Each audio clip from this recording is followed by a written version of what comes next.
Okay, this is Manny Pacquiao. You're watching PhilippineNews.com.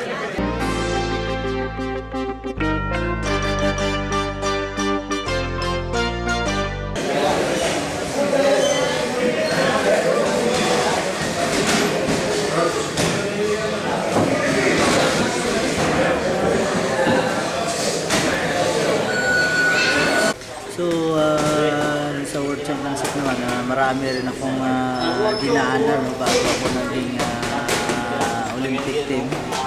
Una, nag-first qualifying kami sa Bangkok, Thailand.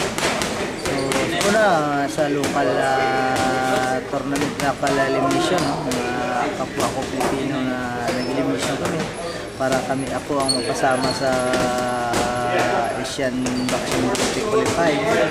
Ako ang napalad at ako ang napili na naging represent sa first Olympic qualifying at sinali kami sa Thailand nang ginanap yung first Olympic qualifying at nakapagawa ko ng medalya. No? So maganda yung aking naging karanasan doon. At nung nasa Olympics na ako, nung unang laban ko, yung pinalo ko yung Kenya. So yung pangalawa kong pinalo yung India at yung pangatlo yung taga Great Britain. So doon ako nakapag-uwi ng bronze medal. So nung pang-silver medal ko si Thailand, yung nakalaban ko si Marcelo, yung Cuba, doon ako natalo. So medyo malungkot din.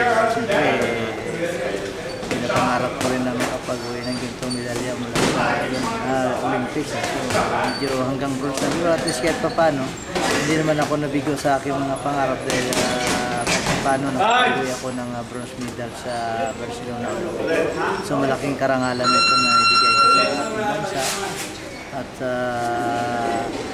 sana maging inspirasyon din sa mga susunod na mga boksingero.